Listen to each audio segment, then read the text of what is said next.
023373 kelas akuntansi E angkatan 2023. Di sini saya akan membuat tugas pembelajaran mata kuliah perilaku organisasi tentang materi persepsi dalam pengambilan keputusan. Adapun pembahasannya yaitu yang pertama, definisi persepsi, yang kedua, membuat penilaian atas orang lain, yang ketiga, keterkaitan antara persepsi dan pengambilan keputusan, yang keempat, pengaruh dalam pengambilan keputusan, perbedaan individu dan batasan organisasi, dan yang kelima, etika dalam pengambilan keputusan.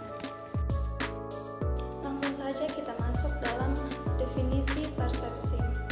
Persepsi merupakan proses di mana individu melakukan penafsiran dari apa yang diterima oleh inderanya menjadi suatu pandangan menyeluruh tentang lingkungan dan dunia sekitarnya. Membuat penilaian untuk orang lain.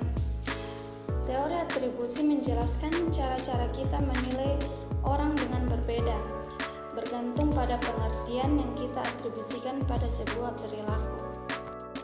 Penentuan itu tergantung pada 3 faktor, yaitu distingsi, kekhususan. Konsensus merupakan derajat kesamaan reaksi orang lain terhadap stimulus atau peristiwa tertentu dengan orang yang sedang observasi.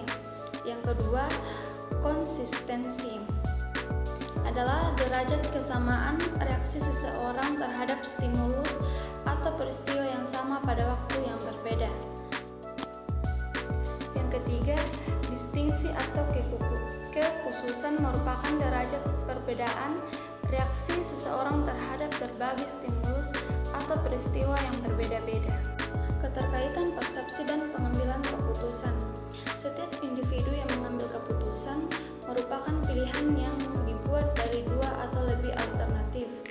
Manajer puncak menentukan sasaran organisasi mereka, produk atau jasa apa yang akan ditawarkan, cara terbaik apa untuk mendanai operasional, atau di mana sebuah pabrik manufaktur baru.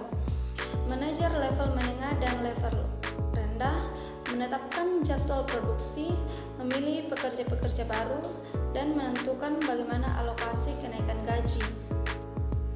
Oleh karena itu, pengambilan keputusan individu merupakan bagian penting dari perilaku organisasi. Kita juga harus mengembangkan alternatif dan mengevaluasi kekuatan dan kelemahannya.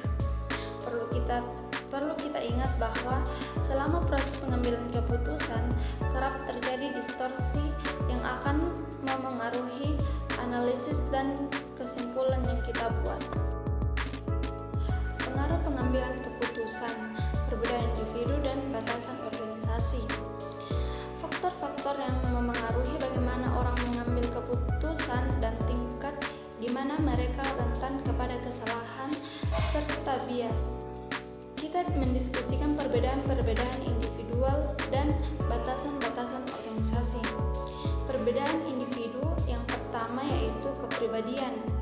Riset tentang kepribadian dan pengambilan keputusan menyatakan kepribadian memengaruhi keputusan kita. Yang kedua, jenis kelamin.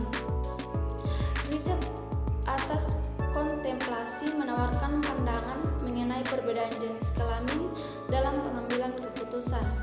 Yang ketiga, kemampuan mental. Kita tahu orang-orang dengan level kemampuan mental yang lebih tinggi mampu memproses informasi yang lebih cepat, memecahkan masalah lebih akurat. Dan yang keempat, perbedaan budaya.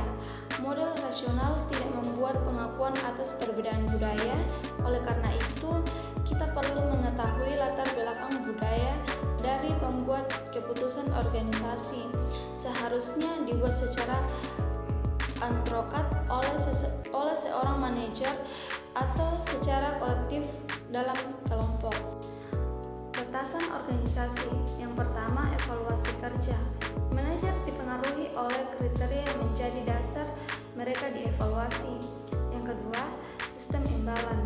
Organisasi mempengaruhi pengambilan keputusan dengan menyarankan pilihan apa yang memiliki pembayaran pribadi lebih baik. Yang ketiga, peraturan baku. Organisasi membuat peraturan dan kebijakan untuk memprogram keputusan keputusan dan mengarahkan individu bertindak sesuai yang diharapkan. Yang keempat, batasan waktu akibat sistem. Hampir semua keputusan penting muncul dengan tenggat waktu eksplisit. Yang kelima, sistem imbalan. Keputusan tidak dibuat dalam ruang vakum, mereka memiliki sebuah konteks. Etika dalam pengambilan keputusan. Yang pertama, utilitarianisme. Keputusan dibuat untuk memberikan manfaat yang terbesar dan ini konsisten dengan tujuan-tujuan efisiensi, produktivitas, dan laba tinggi. Yang kedua, hak. Keputusan individu atas dasar hak individu mereka. Dan yang ketiga, yaitu keadilan. Aturan-aturan harus adil dan tidak berat sebelah.